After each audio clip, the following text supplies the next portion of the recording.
As seleções estão em ação. A do Brasil fará sua verdadeira estreia nesta terça-feira em Lima, no Peru, contra a seleção peruana, nas eliminatórias da Copa do Mundo, já que o jogo da sexta-feira passada contra a Bolívia, em São Paulo, a Bolívia totalmente desfigurada, com desfalques aos montes, foi, até como treino, foi questionável. Não deu para encarar como um jogo, não é nem culpa do Tite e dos seus jogadores, porque eles não foram minimamente desafiados pelo adversário fraquíssimo que tiveram pela frente no estádio do Corinthians. Mas o tema que eu quero abordar aí é um tema que precisa ser ressaltado. Aliás, eu escrevi sobre isso também a coluna no jornal Estado de São Paulo nessa segunda-feira. As seleções jogam demais, é muita data FIFA, é jogo demais, é jogo demais. Vejam o caso das eliminatórias sul-americanas. Mesmo com a pandemia do novo coronavírus, mantiveram pontos corridos, turno e retorno para as 10 seleções que disputam 4 vagas diretas e uma 5ª vaga na repescagem, ou seja, metade das seleções, geralmente, sul-americanas se classificam para a Copa do Mundo. Para que jogar tantas partidas? Claro, dá dinheiro, televisão, direitos e patrocinadores, etc. Mas e os clubes, como ficam, né? Seria muito mais razoável, diante das circunstâncias do cenário absolutamente anormal, que dividissem em 2 grupos de 5, né? Todo mundo contra todo mundo, você faria aí 8 jogos, os 2 primeiros de cada chave seriam classificados de forma direta, e os 2 terceiros colocados fariam ali o mata-mata, ou seja, jogariam 10 partidas para definir quem vai jogar depois de repescagem para buscar a classificação.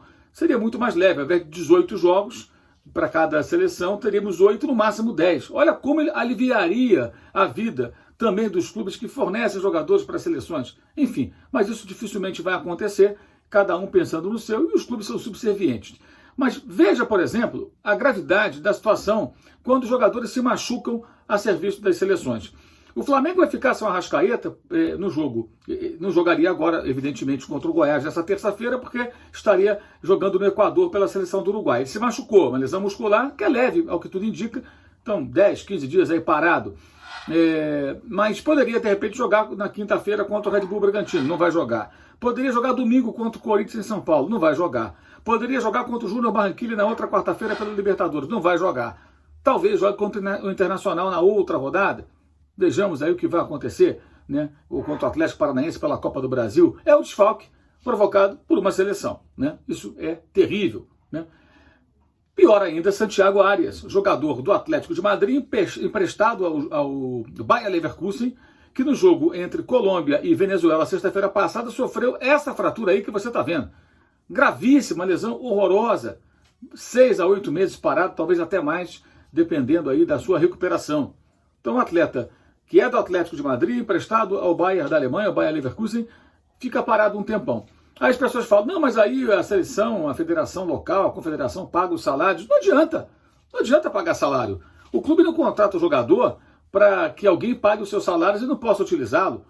Deveria haver mais do que isso. Deveria haver um seguro milionário quando acontecesse uma lesão, ou então a confederação que pega o jogador e utiliza e o jogador se machuca a serviço dela, deveria contratar um substituto para jogar no lugar desse cara que se machucou, até que ele possa voltar a jogar, pelo menos em casos assim de lesões mais graves, como essa do Arias. Um absurdo. Então o Bayer Leverkusen tem o que com isso? Mas não vai ter o jogador, vai ficar sem o jogador.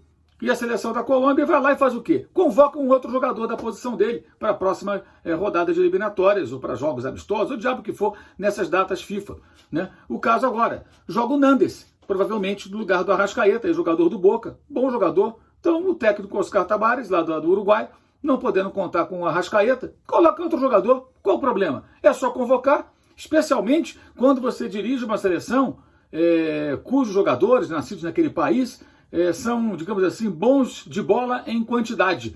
E você tem opções na eventualidade de um ou outro se machucar. É só convocar mais um. É como ir ao mercado e não ter que pagar.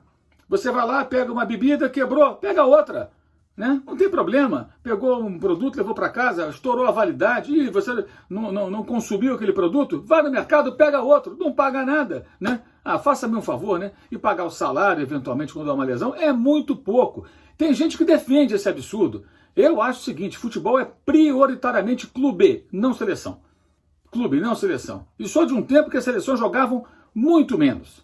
Não jogavam tantas vezes. Virou um grande negócio. Isso tem que mudar. Isso precisa mudar, mas os clubes é que tem que lutar por isso. Nem mesmo os grandes clubes europeus lutam para valer contra esse absurdo. Então, convenhamos, qual seria a saída então? A saída seria seleções jogando um número menor de partidas e um regulamento que obrigasse as confederações a indenizar para valer os clubes em caso de lesões dos seus atletas servindo seleções nacionais. Porque quem é que cria o jogador? Quem é que investe na base para revelar o jogador? É o clube. Quem é que tem folha de pagamento e tem que honrar o compromisso mensalmente com seus atletas? É o clube. Quem é que contrata jogador pagando multa rescisória, etc. e tal? É o clube.